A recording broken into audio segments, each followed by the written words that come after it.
Cristina, muy buenas. Hola, muy buenas. Bienvenida a la abadía del Sacro Monte. Pues la verdad es que sí, habéis quedado en un sitio fantástico, emblemático, granadino y bien bonita que está además ahora mismo. Yo siempre digo que el Parque de las Ciencias de Granada es el futuro. Hemos venido al pasado, a la historia, ¿no? Que yo creo que son además dos elementos indispensables en una ciudad como esta, ¿no? Pues sí, es verdad que hemos tenido la suerte que el parque tiene ahora 25 años y sí se ha hecho un buen hueco y se ha posicionado, y es cierto que cuando tú preguntas no solo a los granadinos sino a los turistas qué es aquello que no debes dejar de ver, por supuesto que está la Alhambra, que está la abadía, pero también está el Parque de la Ciencia, así que bueno, que ahí desde luego no tenemos ninguna queja.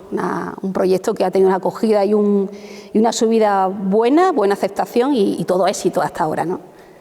Ahora vamos a hablar del presente y del futuro del parque, además de ese vínculo con la ciudad, pero nos han metido en la mochila un año muy largo, bastante duro, que nadie esperaba.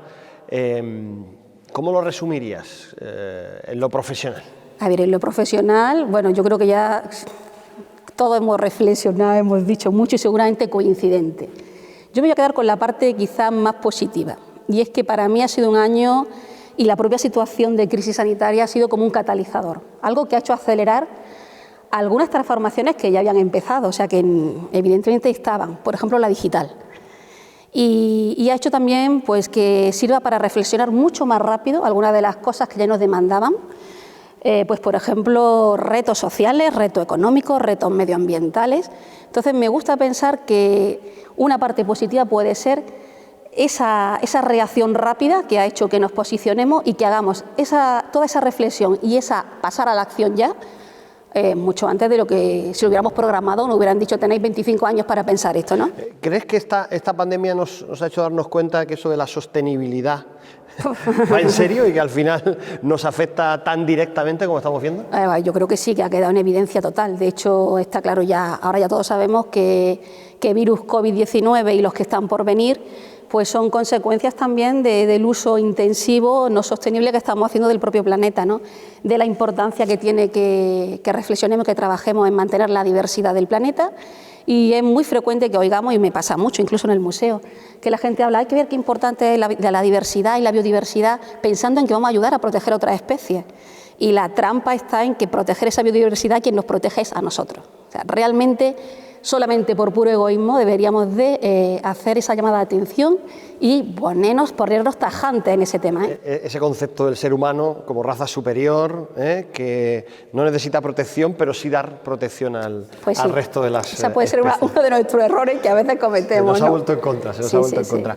En el parque imagino que se han vivido etapas muy diversas, ¿no? Desde el cierre total de instalaciones, imposición de medidas de seguridad, restricciones de horarios, ha caído el número de visitantes como es lógico. Cuéntanos, nárranos un poco cómo ha sido ese proceso y en qué punto estáis ahora mismo. A ver, la idea siempre creo que es común a todos, muy rápido todo, con lo cual han sido decisiones rápidas, muy inmediatas y siempre con una apertura de mente muy flexible a lo que pudiera cambiar de un día casi para otro, ¿no? O a la expectativa de que al principio, desde luego, lo principal fue mantener la conexión con nuestros seguidores, con nuestros visitantes, con nuestros ciudadanos, la sociedad que demandaba a un contenido científico, y por supuesto fue volcarse en las redes, ¿no? Difusión digital y redes, y se implementó mucho.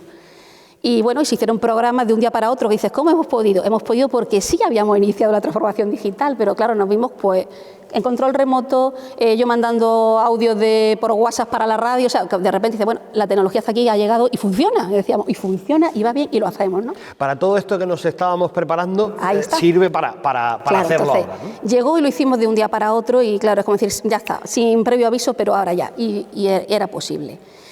Claro, eso es duro porque genera tensión, ansiedad, pero lo vas resolviendo y ves que funciona y que la gente se sigue conectando y demandando esas conexiones. Y hicimos, por ejemplo, un programa absolutamente nuevo de que era ciencia en casa, con post diarios, con vídeos, con streaming, o sea, una densidad de trabajo que fue sacarla casi de la nada, ¿no? A los medios de comunicación en general creo que les pasó un poco parecido, ¿no? Es decir, tenemos que seguir y además era un medio en ese momento absolutamente necesario porque iba acompañando y incluso necesario hasta para pasar el confinamiento. Claro, Ahí tantas faltaba horas en casa sin actividad, claro. Uno reclama, demanda, ¿no? Claro. Información, ocio. De repente también los padres se vieron siendo los tutores y los profesores de esos niños que estaban en casa. Entonces muchos de nuestros recursos educativos hicieron su fin. ¿Qué pasa cuando termina ese periodo de confinamiento y abrimos el museo? Bueno, para empezar, vivimos con angustia lo que es el cierre, porque de repente un museo que, bueno, relativamente joven, 25 años, jamás había cerrado nunca. Sabéis que prácticamente abrimos 360 días al año, cerramos, en fin, y de repente cerramos y se cierran las puertas y es como una cosa mortal. Se acaban las risas de los niños, se acaban las carreras, se acaba la densidad de todo y vale. Y cuando volvemos a la apertura, pues claro, el siguiente paso era cómo ofrecer esa seguridad absolutamente necesaria del espacio. Hacía falta garantizar las medidas que se iban a cumplir exhaustivamente, que además habíamos implementado otra serie de cosas, como por ejemplo la filtración del aire, todo el sistema, toda la conducción con rayos ultravioleta, un sistema especial, en fin, todo aquello que pudiera el visitante percibir de que ese era un espacio seguro. Luego vino el COVID-free, etcétera, etcétera, ¿no? Pero en aquel momento, sobre todo cuando tú decides salir y empezar a consumir de nuevo cultura, museos, lo primero es decir, bueno, ¿dónde me voy a meter? ¿Es correcto que yo vaya a hacer uso de esto? Entonces, lo primero era garantizar eso. Entonces, bueno, pues ahí viene aparejada una serie de medidas. Ahora ya que yo te diga que hay gel o hidrogel, en fin, pues eso estaba, pero hasta en ese momento decíamos, ¿y cuántos expendedores de gel hidroalcohólico tiene que haber y en qué distancia? Y, ¿no? Bueno, control de aforo, geles, limpieza intensiva, cambiar muchos de nuestros módulos interactivos por sensores de infrarrojos, por ejemplo. El concepto de interactividad siempre lo hemos ligado al tacto, sin darnos cuenta que tenemos otras medidas para seguir interactuando y ser nosotros los que decidimos cuándo hacemos y cuándo participamos de la experiencia, como puede ser un sensor o un pedal mecánico, porque por ejemplo de repente dicen las fuentes, pues oye, no le puedes dar a un botón, pero un pedal mecánico sí que acciona un grifo, ¿no? Entonces, bueno, ahí viene toda una reconversión, digamos, tecnológica digital y por supuesto higiénica que creó ese clima favorable. Y la gente empezó a venir. Todo esto, de todo esto que nos has contado, ¿qué se va a quedar en el parque ya para siempre? ¿Y qué fechas o qué momento barajáis de cierta vuelta a la normalidad de antes, ¿no? A la nueva normalidad? Bueno, esa es una pregunta, yo diría, esta imposible. Esta es la del millón, pero no sé si tenéis un bueno, a ver, para empezar, definido ese escenario. Claro, muchas cosas se quedarán, evidentemente, porque además, incluso, fíjate que yo el otro día revisando el libro de los 20 años, que tiene una cantidad de fotografías brutales, preciosas, yo sentía hasta un poco de pavor. Cuando vi esa densidad de gente en la sala, dije, Dios mío, qué locura, que hace tanta gente ahí agolpada alrededor del agujero negro. ¿Eso va a volver? Te dejo seguir, pero ¿eso va a volver o nos va a costar trabajo? Nos va a costar, porque ya digo que esa misma sensación la he tenido yo. Y entonces decir, bueno, qué incautos éramos, porque es verdad que no solo el COVID, la cantidad de cosas que realmente es verdad que tenemos, bueno, pues inmunológicamente estamos preparados para muchas cosas, ¿no? Pero lo que antes no te parecía ni siquiera sucio o falta de higiene, ahora todos somos mucho más receptivos. Yo ahora voy a la carnicería y no me gusta si no me atienden sin guantes, ¿no? Y antes el carnicero tocaba todo. Entonces, bueno, hay ciertas cosas, y ya te digo, incluso hasta cuando ves las fotos, que me parecían increíblemente bonitas, porque eran densas de gente, pues ahora yo creo que estamos en el punto ese de que a veces la cantidad mata la calidad. A veces, o si no, por no decir siempre. Y desde luego una reflexión que los museos venimos arrastrando y el Parque de la Ciencia en particular. No se puede estar siempre pensando en más y más y más visitantes y este año es mejor que el anterior y volvemos a rebasar cifras. La visita tiene que ser mucho más cualitativa que cuantitativa, ¿no? Entonces, evidentemente hay otros indicadores ahí que hay que empezar a medir y a observar y a ver, y no va a ser solo el número de visitantes. ¿Y la fecha de ese punto de inflexión, el momento? A ver, el momento post-COVID, que todo el mundo llama, ¿qué día volveremos a esa normalidad? Evidentemente cuando estemos todos vacunados, pero ni aún así, creo yo, bueno, nuestra vida hay que pensar pues que igual que ahora la población de riesgo se vacuna de la gripe común, y no le tenemos un miedo atroz, sino que decimos, bueno, si tú pasas la gripe, la pasa una semana mal o 7 días con medicación, sí, ¿no? Sí. Pero, y claro, y solamente se vacunan los mayores, bien, perfecto, o gente que lo necesita. Yo creo que esto va a pasar más o menos igual. Si este virus ha de quedarse, pues tendremos que vacunarnos, tendremos que asumir que será algo más que meteremos en nuestro calendario y empezaremos a coexistir y a cohabitar con esto. Y si, como dicen bueno, pues los expertos dedicados a la sanidad, que este virus puede ser el anticipo de otro que aterrizará dentro de 3 o 4 años, pues probablemente vamos en esa línea. Y bueno, pues si esta es la evolución, pues lo que tendremos que estar es mucho más conscientes de lo que manejamos y frenar en la medida que podamos. Lo acabas de decir, la vacuna, y hay que ver qué ejemplo de trabajo conjunto, de coordinación a toda velocidad de la comunidad científica internacional. Esto también pone en valor ese trabajo y la importancia de la ciencia para conseguir, pues de momento, el único remedio que tenemos contra la COVID-19, porque ni siquiera tenemos un medicamento, tenemos una vacuna, pero todavía no tenemos un medicamento. Claro, y probablemente no lo tengamos. Será el mismo ejemplo de la gripe, y es un virus que mutará, que evolucionará y cada año tendrá su variante. Entonces tendremos que empezar a asumir eso. Me lo has puesto muy fácil. La ciencia, ¿yo qué te voy a decir? Pues que da respuesta, que da cobertura y que en este caso es por lo que hay que apostar. Y bueno, se ha comprobado. Hay que invertir en investigación, hay que fortalecer el sistema y bueno, y luego hay otra perspectiva muy importante que se ha visto ahora, que son las alianzas. Nadie va de forma individual trabajando, el conocimiento ahora mismo es absolutamente horizontal.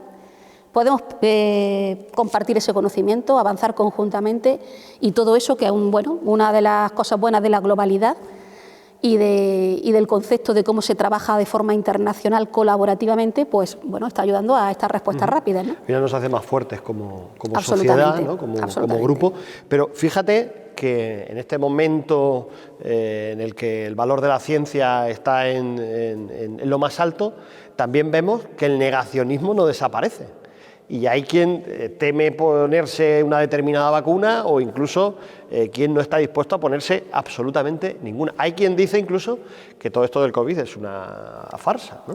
Bueno, esto vamos a dejarlo como que tenemos todavía que trabajar mucho en una buena comunicación correcta, en una educación con opinión crítica y capacidad de discernir de todo aquello que no entra en la red, la famosa fake news y todas estas teorías conspiranoicas, y cada uno puede leer evidentemente lo que quiera, pero necesitamos preparar a la sociedad correctamente y bien, de manera que sepamos saber claramente de que esto es un bulo, esto tiene detrás un interés, que puede tenerlo, político y económico, y hay cosas que evidentemente se van a sostener.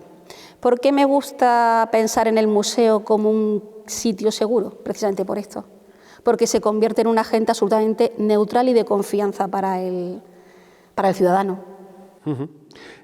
Fíjate, se me ocurre preguntarte ahora si en el parque va a quedar algún testimonio, algún recuerdo de este momento en el que la comunidad científica fue está siendo tan importante para los seres humanos. No sé si lo habéis pensado, si lo habéis valorado. Pues mira, hemos valorado muchas cosas, pero es verdad que digo que no tenemos nada definitivo, porque fíjate que incluso cuando estuvimos trabajando en los contenidos, parecía como evidente hacer un taller de virus, ¿no? Es decir, ¿cómo no vamos a tener un taller que hablemos de los virus, la diferencia entre un virus y una bacteria? En fin, y luego había gente del equipo que decía, por Dios, no habléis del COVID. No habléis más de virus, ni habléis más ya. Entonces, claro que quedará, algo quedará, porque son momentos bisagra, son momentos de verdad que a nadie se nos va a olvidar la fecha. Y que igual que en su momento, pues que era actualidad hablar de células madre, ¿no? Y aquello era como revulsivo, pues sí que quedará algo, yo sí creo que sí. Y además, evidentemente, es un poco antes lo que decíamos, no es solo el COVID, es los retos que ha planteado el COVID y el cambio en el que nos vamos a ver inmersos. Cristina, vosotros estáis trabajando ya en 2 años vista, ¿no? En lo que va a pasar en el parque en 2023. Sí, en muchas cosas, sobre todo en las exposiciones de gran formato, pues la verdad es que si no empiezas 2 años antes no llega. ¿Y nos puedes adelantar algo? ¿Nos puedes contar claro, alguna cosa algo de esos planes, de esos proyectos? A ver, a mí me gusta mucho pensar que hemos tenido cierta, no voy a decir suerte, porque al final es verdad que las tendencias se las trabajaba también uno, pero es verdad que si yo ahora pienso un poco, decir, bueno, ¿qué ha quedado, no? ¿Qué situación nos encontramos ahora? Pues es verdad que los retos estos que te hablaba de sociales, económicos, medioambientales, pues son también una oportunidad. Y todos nuestros temas de exposiciones van a ir un poco en esa línea. Entonces, bueno, pues queremos inaugurar, la siguiente que vamos a inaugurar grande va a ser bioinspiración. O sea, ¿para qué a veces quebrarte un poco la cabeza en demasía si la evolución en sí de todo lo que tiene nuestro planeta, nuestra naturaleza, llevan millones de años ensayándolo con éxito. Y si lo tenemos ahora es porque evolutivamente es correcto, ¿no? Entonces eso lo vemos aplicado en tecnología, transporte, arquitectura, en medicina, en soluciones todas. Hasta si te digo que si el velcro o el pegamento de la araña o el... no, en fin, hay cantidad de cosas. Entonces esa exposición creo que es muy inspiradora también para el visitante y va a poner ese punto de ama la naturaleza, cuida el planeta, copia de él, ¿no? Una conexión. Una conexión, ya no es solo bioinspiración, sino que deberíamos de vivir de una manera biomimética. Casi deberíamos de aspirar a eso. Luego, socialmente, creo que el museo, bueno, en sí la cultura tiene un potencial de recuperación potente, o sea, lo tiene. Y creo que el museo sería el momento de que se reafirmara y que reivindicara ser punta de lanza en ese sentido. Y podría ser un agente de recuperación. El parque puede ser un elemento esencial para recuperar el turismo, que es probablemente el sector más... Probablemente no, seguramente el sector más dañado en esta crisis. Pero fíjate, yo voy más allá. Yo no me centraría solo en el turismo. El turismo, tal como lo hemos concebido estos años, los museos en general, y ahora no digo solo de nuestro parque, si pensamos en museos, lo que ya no tiene mucho sentido es que hablemos de turismo, de museos como antes, de masa, y que recordemos que todo el mundo lo pone de ejemplo, esas sensaciones horribles viendo la Gioconda o la Capilla Sixtina, que en lugar de una experiencia agradable se convierte en un horror, ¿no? Entonces, yo creo que eso no va a volver. Así tal como era, no va a volver. Entonces, quizás más que persistir en la idea de turismo, lo que tenemos que mirar es lo que tenemos más cercano. Si hay algo también que la situación COVID ha puesto en valor, antes decíamos qué importancia de la ciencia y, por supuesto, de todos los sanitarios, pero recordar también que de repente empezamos a decir, oye, qué importante el repartidor, que me trae las cosas, o qué importante el pescador que sigue allí, en fin. Entonces, de repente, población que casi no creíamos que era necesaria, entre comillas, ¿no?